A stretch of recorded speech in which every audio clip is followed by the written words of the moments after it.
बिस्मिल्लाहिर्रहमानिर्रहीम अस्सलाम वालेकुम स्टूडेंट्स। आज हम करने जा रहे हैं 9th क्लास पाकिस्तान स्टडीज़ की एक्सरसाइज। और इससे पहले हम लोगों ने सारे टॉपिक्स जो है वो 1 बाय 1 कवर कर लिए थे। और आज के जो वीडियो है, जो लेक्चर है, वो स्पेशली सिर्फ एक्सरसाइज के लिए जो है वो मैंने बनाया है, ताकि आप सब बच्चों को एक्सरसाइज जो है एक वीडियो में आप लोगों को मिल जाए और आप लोगों को एक्सरसाइज को चेक करना, उसके आंसर्स को देखना आप लोगों के लिए उसके लिए आसानी हो जाए। और जो हम लोगों ने टॉपिक्स हैं 1 बाय 1 अच्छी तरह हम लोगों ने कवर किए थे। जो चीज़ें जहाँ से कट की जा सकती थी वो भी मैंने आप लोगों को करवाई। उसके बाद शॉर्ट, लॉन्ग और लॉन्ग की जहाँ पे हेडिंग्स बन सकती थी वो भी मैंने आप लोगों को बताया।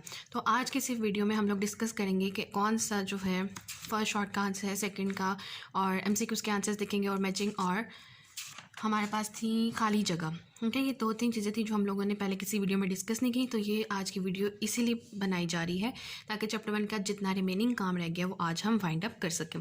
तो चलें स्टार्ट करते हैं। बाप 1 है हमारे पास, पाकिस्तान की नज़रियाती असास। पेज नंबर 15 पे इसकी मश्की सवालात दिए गए हैं और पहला सवाल है, हर सवाल के 4 जवाब दिए गए हैं, उस जवाब पर टिक का निशान लगाएं। सबसे पहला सवाल है, कांग्रेसी वजारतों का दौर रहा 1937 to 39।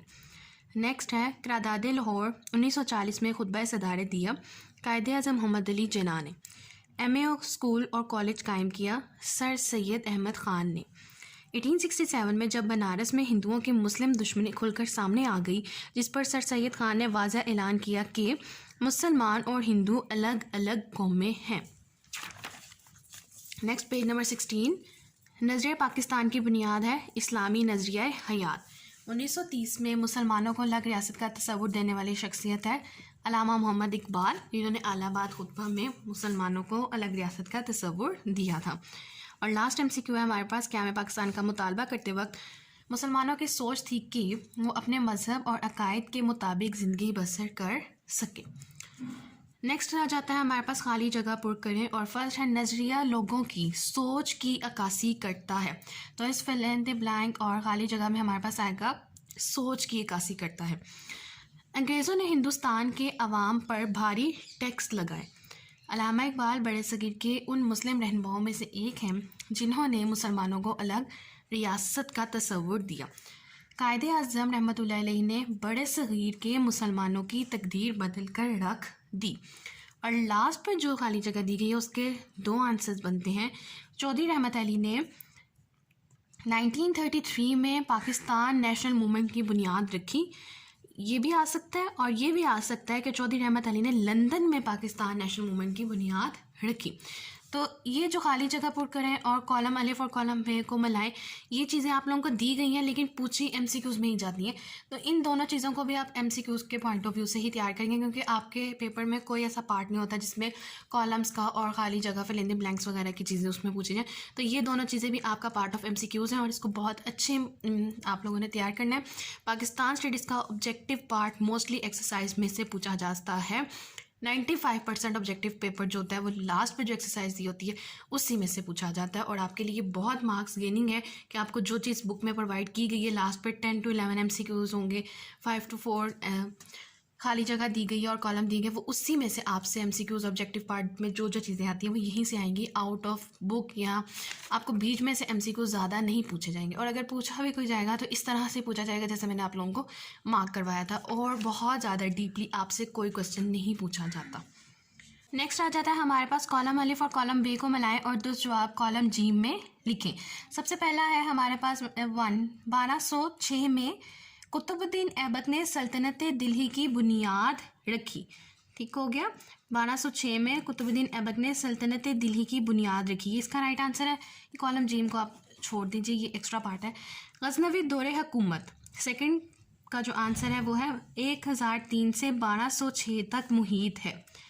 उर्दू हिंदी तनाज़ा 1867 में बनारस शहर से शुरू हुआ। चौधरी रहमत अली ने जनवरी 1933 में एक किताबचा नाउ और नेवर शाये किया। लास्ट है 1526 में ज़हीरुद्दीन बाबर ने मुगलिया सल्तनत की बुनियाद रखी। तो ये आपके राइट आंसर्स इस नंबरिंग के हिसाब से यहाँ पे मैंने मार्क किए हैं। और अगेन यही बात कि ये MCQs के लिए इम्पॉर्टेंट है, पेपर में कॉलम मैच करने का कोई क्वेश्चन नहीं होता। नेक्स्ट आ जाते हैं अपने मुख्तसर जवाबात की तरफ। मुख्तसर जवाबात दें। पहला सवाल है, कायदे आज़म ने 1 जुलाई 1948 को स्टेट बैंक का इफ्तिताह करते हुए क्या फरमाया? और इसका आंसर है पेज नंबर 15। पेज नंबर 15 का बिल्कुल लास्ट पैराग्राफ है और मैंने ऑलरेडी पिछली वीडियोस में ये मार्क भी करवाया हुआ है। 1 जुलाई 1948 को कायदे आज़म ने स्टेट बैंक का इफ्तिताह करते हुए फरमाया, मगरिब का मुआशी निज़ाम इंसानियत के लिए नाकाबिले हल मसाइल पैदा कर रहा है और ये लोगों के दरमियान इंसाफ कायम करने में नाकाम रहा है। हमें दुनिया के सामने एक ऐसा मुआशी निज़ाम पेश करना चाहिए जो इस्लाम के सही तसव्वुर, मसावात और समाजी इंसाफ के असूलों पर मबनी हो। तो ये लास्ट पैराग्राफ जो है ये हमारे पास फर्स्ट शॉर्ट का आंसर है। नेक्स्ट आ जाए सेकंड शॉर्ट की तरफ। दो कौमी नज़रिया से क्या मुराद है? और इसका आंसर है हमारे पास page number 10। Second short page number 10 बिल्कुल लास्ट पैराग्राफ पे आंसर है इसका। दो कौमी नज़रिया से मुराद है कि बड़े सगीर पाको हिंद में दो बड़ी कौमें हिंदू और मुसलमान आबाद हैं। ये दोनों कौमें सदियों तक एक दूसरे के साथ रहने के बावजूद आपस में घुल मिल ना सकीं। दो कौमी नज़रिए की बुनियाद मुसलमानों का अलहदा तशख़्ख़ुस है। पाकिस्तान दो कौमी नज़रिए की बुनियाद पर कायम हुआ। दो कौमी नज़रिया का नस्बुल ऐन ये था कि इस्लाम के दो कौमी तसव्वुर की बुनियाद पर हिंदुस्तान में मुसलमानों की एक ऐसी आज़ाद रियासत कायम की जाए जिसमें रहते हुए वो अपनी इनफरादी और इज्तमाई ज़िंदगी इस्लामी असूलों के मुताबिक गुजार सके। तो ये कंप्लीट लास्ट पैराग्राफ 4 लाइन्स का ये आपका सेकंड शॉर्ट का आंसर होगा। थर्ड क्वेश्चन है, नज़रिया पाकिस्तान की तारीफ़ करें और इसका आंसर है पेज नंबर 4। पेज नंबर 4 नज़रिया पाकिस्तान का मफ़हूम हेडिंग दी गई है। उसके नीचे फर्स्ट 2 लाइन्स जो है, इस्लामी नज़रिया हयात नज़रिया पाकिस्तान की बुनियाद है। नज़रिया पाकिस्तान से मुराद बड़े सग़ीर जनूबी एशिया के तारीख़ी हवाले से मुसलमानों का ये शऊर था कि वो इस्लामी नज़रिया हयात की बुनियाद पर दूसरे अक़वाम से मुख्तलिफ हैं। ठीक हो गया। नज़रिया पाकिस्तान का उन्होंने मफ़हूम पूछा था, ये उसका टू द पॉइंट आंसर है। थोड़ा सा आंसर बढ़ाने के लिए क्या करना है, हम लोगों ने यहाँ से भी चीज़ें ऐड करेंगे कि पाकिस्तान का क़याम एक नज़रिए के तहत अमल में आया जो नज़रिया पाकिस्तान कहलाता है। नज़रिया पाकिस्तान की हैसियत पाकिस्तान के वजूद में रूह की तरह है जिसके बगैर पाकिस्तान के क़याम का कोई तसव्वुर नहीं किया जा सकता। तहरीक पाकिस्तान के दौरान मुसलमानाने हिंद ने शऊरी तौर पर एक नज़रिए के तहत आज़ाद मुसलमान ममलिकत के क़याम की जदोजहद की और जेल में नज़रिया पाकिस्तान की तारीफ़ पेश की गई है। उन्होंने पूछा था कि नज़रिया पाकिस्तान की तारीफ़ करें, लेकिन हम लोगों ने उसकी तारीफ़ करने से पहले हम लोगों ने ये चीज़ें भी ऐड करनी। मेन उसकी जो डेफिनेशंस है वो यहाँ पे, लेकिन ऊपर स्टार्टिंग में जो दिखा हुआ है वो भी उसकी डेफिनेशंस के अंदर ही आएगा। तो अब आप लोगों ने क्या करना है, फर्स्ट यहाँ से ये 2 लाइन्स लिखेंगे, उसके बाद आप यहाँ से चीज़ ऐड करेंगे। मैं मार्क भी कर देती हूँ थर्ड शॉर्ट के तौर पर। और इन 3 पॉइंट में से कोई 1 या 2, ठीक है, कोई 1 और 2 पॉइंट्स आप सिर्फ उस डेफिनेशन में लिखेंगे तो आपका आंसर एनफ होगा। और जिसको तीनों पॉइंट्स याद हैं वो तीनों पॉइंट्स लिख दे, कोई इशू नहीं होगा। तो आपका ये जो थर्ड शॉर्ट था ये उसका आंसर होगा। तो इट मीन्स कि ये जितना यहाँ पे लिखा हुआ है उसका खुलासा अगर आप लोग लिख देते हैं इस शॉर्ट के आंसर में तो वो आपका आंसर जो होगा वो राइट होगा, गलत नहीं होगा उसका आंसर। नेक्स्ट चलते हैं फोर्थ शॉर्ट की तरफ। अकीदा रिसालत की तारीफ़ करें, पेज नंबर 7 पे इसका आंसर है हमारा। अकीदा रिसालत की तारीफ़ करें, लास्ट पैराग्राफ है। नज़रिया पाकिस्तान के अनासिर टॉपिक का नाम है। अकीदा रिसालत का मतलब तमाम रसूलों पर ईमान लाना। दायरा इस्लाम में आने के लिए लाजिम है कि रिसालत को दिलो जान से तस्लीम किया जाए और किसी तवार से भी इसमें शक व शुबा ना किया जाए। कुरान मजीद और उसमें रसूल सल्लल्लाहु अलैहि वसल्लम को सचश्मा हदायत मानना और हज़रत मोहम्मद सल्लल्लाहु अलैहि वसल्लम को अल्लाह ताला का आखिरी रसूल और आखिरी नबी मानना और ये ईमान रखना कि आप सल्लल्लाहु अलैहि वसल्लम के बाद कोई नबी नहीं आएगा, अकीदा रिसालत का लाजमी जुज़ है। और जो इसका इनकार करे वो मुसलमान नहीं हो सकता। तो ये फोर्थ शॉर्ट का आपके पास आंसर आ गया। नेक्स्ट आ जाए फिफ्थ शॉर्ट की तरफ। हिंदुस्तान में ईस्ट इंडिया कंपनी कायम करने का मकसद क्या था? इसका आंसर आपके पास पेज नंबर 12। फिफ्थ शॉर्ट, अंग्रेज़ों ने ईस्ट इंडिया कंपनी 1600 में कायम की। कंपनी हिंदुस्तान में ऐसे माशी पॉलिसियाँ बनाती थी जिसका ज़्यादा से ज़्यादा माली फ़ायदा खुद अंग्रेज़ों को होता था।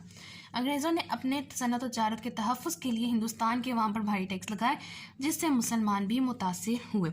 बहुत शॉर्टली ये आंसर उन बच्चों के लिए जो बहुत ज़्यादा याद नहीं कर सकते। जो बच्चे आंसर्स को थोड़ा बढ़ा सकते हैं, ये कैपेबिलिटी है कि वो इस पूरे टॉपिक को शॉर्टली फ्यू लाइंस में एक्सप्लेन कर सकते हैं, तो वो ज़रूर ट्राई कीजिए कि इन बात यहाँ से लेके यहाँ तक जो बातें उन्होंने लिखी हुई हैं उसको आप शॉर्टली फ्यू लाइंस में 3 to 4 लाइंस इनफ होंगे अगर आप एक्सप्लेन कर सकते हैं। नहीं तो जो आंसर मैंने आप लोगों को मार्क करवाया है वो उतना बहुत होगा। लेकिन आप साथ ये ज़रूर लिखेंगे कि उन्होंने पूछा कि हिंदुस्तान में ईस्ट इंडिया कंपनी कायम करने का मकसद क्या था। आप लिखेंगे कि उनका मकसद ये था कि अंग्रेज़ अपनी सनत व तजारत के तहफ़्फ़ुज़ करने के लिए हिंदुस्तान के वहाँ पर भारी टैक्स लगाएंगे, जिससे मुसलमान भी मुतासिर हुए। और मेन उनका जो मकसद था वो ये था कि वो ऐसी माशी पॉलिसियाँ बनाएं जिसका ज़्यादा से ज़्यादा माली फ़ायदा ख़ुद अंग्रेज़ों को ही हो, ना हिंदुस्तान वालों को हो, ना मुसलमान वालों को, बल्कि अंग्रेज़ों को खुद ही हो। तो ये फर्स्ट 2 लाइन्स में उसका मकसद एक्सप्लेन किया गया। उन्होंने पूछा ही मकसद है, तो थोड़ा सा हम लोग सेंटेंस को मॉडिफाई करेंगे अपने क्वेश्चन के हिसाब से। लास्ट शॉट आ जाता है, अब या फिर कभी नहीं, नाउ और नेवर के इनवान से शहर आफाक किताबचा कब और किसने जारी किया। इसका आंसर है हमारे पास पेज नंबर 12। टॉपिक का नाम है चौधरी अहमद अली और 2 कवि नज़रिया। 3rd लाइन से हमारे पास इसका आंसर स्टार्ट होगा। 28 जनवरी 1933 में को उन्होंने अब या फिर कभी नहीं, नाउ और नेवर के इनवान से 4 सफ़हात पर मुश्तमिल मशहूर किताबचा जारी किया, जो तहरीक पाकिस्तान के लिए मजबूत दीवार साबित हुआ। तो ये आपके शॉर्ट आंसर्स हो गए। और हम लोगों ने देखा बहुत छोटे छोटे और आसान से शॉर्ट है, और मोस्टली हम लोगों ने पहले कवर किए थे ड्यूरिंग अपने हर टॉपिक के लेक्चर में हम लोगों ने मार्क किए हुए। लास्ट आ जाता है हमारे पास एक्सरसाइज का पार्ट तफसीली जवाबात। और पहला तफसीली जवाब है हमारे पास नज़रिया के माक़िज़ और अहमियत वाज़िया करें। और इसका आंसर है आपके पास पेज नंबर 2, बिल्कुल स्टार्ट ऑफ द चैप्टर, नज़रिया पाकिस्तान के माक़िज़।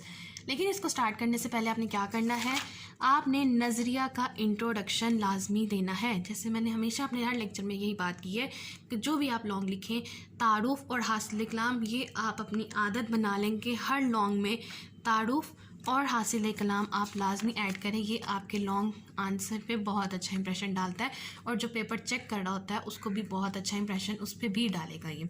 तो उन्होंने पूछा नज़रिया पाकिस्तान के माक़िज़ सोर्सेज ऑफ आइडियोलॉजी, और इसका आंसर आपका पेज नंबर 2 से लेके आपका आएगा पेज नंबर 3। लास्ट जो टॉपिक है वो है इसका मुश्तरका सकाफ़ती मकासद। यहाँ तक आपका ये लॉन्ग आंसर आएगा, लॉन्ग 1 यहाँ पे आपका कंप्लीट हो जाएगा।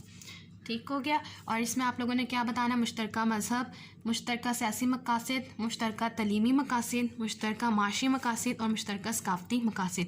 और जब हम लोगों ने ये टॉपिक पढ़ा था अपने लेक्चर में, मैंने आप लोगों को कुछ लाइन इसमें से कट आउट भी करवाई थी। तो अगर किसी को मसला आ रहा है इस लॉन्ग आंसर में, या उसने पहले कोई उस वीडियो को नहीं देखा जिसमें हम लोगों ने ये टॉपिक डिस्कस किया था, तो वो उसको जाके देख सकता है। और ये सारी चीज़ें जो मैंने उसमें ऐड करवाई और कट करवाई उसमें मेंशन है, आप वहाँ से कंसल्ट कर सकते हैं। और लॉन्ग 1 का जो आंसर है वो पेज नंबर 2 के से स्टार्ट होगा और पेज नंबर 3 पे एंड हो जाएगा।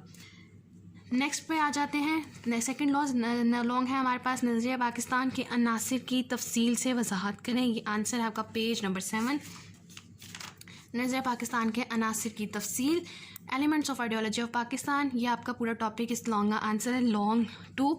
और ये आंसर आपका कंप्लीट होगा पेज नंबर 9 पे। पेज नंबर 9 पे ये आपका सेकंड लॉन्ग का आंसर जो है वो कंप्लीट हो जाएगा। अब बच्चे ये चीज़ देख के बहुत परेशान हो जाते हैं क्योंकि ये बहुत लंबा आंसर है और ये इम्पॉर्टेंट भी उतना ही है। आप लोग क्या करेंगे कि हर पार्ट को बहुत शॉर्टली, बहुत ज़्यादा शॉर्ट भी नहीं करना, बहुत ज़्यादा खींचना भी नहीं है क्वेश्चन को। ठीक हो गया। नज़रिया पाकिस्तान, आप पहले नज़रिया की तारीफ़ लिखें, नज़रिया पाकिस्तान की तारीफ़ लिखें, आपका इंट्रो हो गया ये। नज़रिया पाकिस्तान के अनासिर आप हेडिंग देंगे। सबसे पहले आप एक्सप्लेन करें कि आपके पास कौन कौन से अनासिर आ रहे हैं। अकायद के बाद आ जाएगा आपके पास अबादात, कानून की हुक्मरानी, अखुवत व मुसव्वात, और लास्ट पे आ जाएगा अदल व इंसाफ। आपने ये पॉइंट्स मेंशन कर दिए। उसके बाद आप लिखेंगे अकायद की मेन हेडिंग दें और अकायद के ऊपर लिखना स्टार्ट करें, जिसमें मैंने आपको बताया था कि इसमें सब हेडिंग्स भी क्रिएट होंगे। क़ीदा रिसालत, जब हम लोगों ने अच्छी तरह से ये टॉपिक को पढ़ा था, तो आप लोगों ने क्या करना, क़ीदा तो इसका जो इतना ज़्यादा उन्होंने पैराग्राफ लिखा है आप उसको बिल्कुल शॉर्टली एक्सप्लेन कर दें। उसके बाद क़ीदा रिसालत पे भी एक्सप्लेन कर दें आप लोग बिल्कुल शॉर्ट सा। और मैंने जब आप लोगों को ये चीज़ पढ़ाई थी, मैंने आप लोगों को एक और चीज़ बताई थी कि आपने इसमें नहीं, सॉरी, नेक्स्ट में, ठीक है, ओके, हज वगैरह के ऊपर जो हम लोग लिखना था वो यहाँ पे, तो उसकी डिटेल आप ना लिखें, आप सिर्फ ये बता दें कि हमारे पास तीसरा रुकन ये है, चौथा रुकन ये है और पांचवा रुकन ये है, और उस पर आपने बिल्कुल एक एक सेंटेंस की डिटेल लिख के आपने उसको वाइंड अप कर देना है, बहुत ज़्यादा नहीं लिखना होगा। तो इबादत में आप लोगों ने इस तरह कर लेना है। कानून की हुक्मरानी, ये ऑलरेडी बहुत शॉर्ट सा लिखा हुआ, तो इस पर मज़ीद डिडक्शन की हमें ज़रूरत नहीं है। सेकेंड लास्ट टाइम हमारे पास अखुवत व मुसव्वात, इसमें भी आपने शॉर्टली लिखना है। इसमें आप किस तरह से लिखें, स्टार्टिंग से ले लें, इस्लामी माशरा में अखुवत व मुसव्वात को खास अहमियत हासिल है। मदीना मनवरा की एग्जाम्पल दें, आप सल्लल्लाहु अलैहि वसल्लम ने जो लोगों को ज़िंदगी बसर करने का ज़ाब्ता दिया, एक 2 पॉइंट उसके बता दें। उसके बाद आप आ जाएँ अल्लामा इकबाल के अल्फाज के ऊपर, एक ही सब में खड़े हो गए महमूद याज़ की आप शेर लिखेंगे। उसके बाद आपने बताना है आखिरी खुतबा। कुछ भी हो जाए इस टॉपिक में ये वाला जो पार्ट है इसको स्किप ना कीजिए, क्योंकि ये एक ऐसा पार्ट है खुतबा हिज्जतुल वदा जो इस पूरे टॉपिक को एक्सप्लेन करेगा। तो इसको किसी सूरत में स्किप ना करें। आपसे ये स्किप हो रहा है, आपसे ये स्किप हो रहा है, ये स्किप हो रहा है, उससे कर लीजिए, बट ट्राई कि खुतबा हिज्जतुल वदा आप स्किप ना करें। ये इस टॉपिक का कोर है, ठीक हो क्या। ये इसको एक्सप्लेन करेगा, रिलेट करेगा, तो आपका पूरा टॉपिक ऑलरेडी एक्सप्लेन हो जाएगा। इसके बाद आप सूरह हिजरात की आयत नंबर 13 जो हमने पढ़ी थी, अरबिक याद है तो लिखते हैं, टाइम है तो ज़रूर लिखिए, टाइम के शॉर्टेज और नहीं याद तो आप लोग सिर्फ तर्जमा लिख के रेफरेंस दे दें तो आपका आंसर कंप्लीट हो जाएगा। उसके बाद आ जाए अदलो इंसाफ, लास्ट है जस्टिस एंड इक्वालिटी। इसमें आप अदलो इंसाफ का तकाजा लिखें कि माशरे में हर किसी को उसका हक मिले। उसके बाद आप बाकी चीज़ें स्किप आउट कर सकते हैं और यहाँ पे फिर आप बता सकते हैं जो हदीस कुदसी बयान की गई, 6787 हदीस का नंबर है। आप सल्लल्लाहु अलैहि वसल्लम ने जो फरमान था कि अगर मेरी बेटी फ़ातिमा बिनते मोहम्मद सल्लल्लाहु अलैहि वसल्लम भी चोरी करती तो मैं उसका हाथ काट देता है।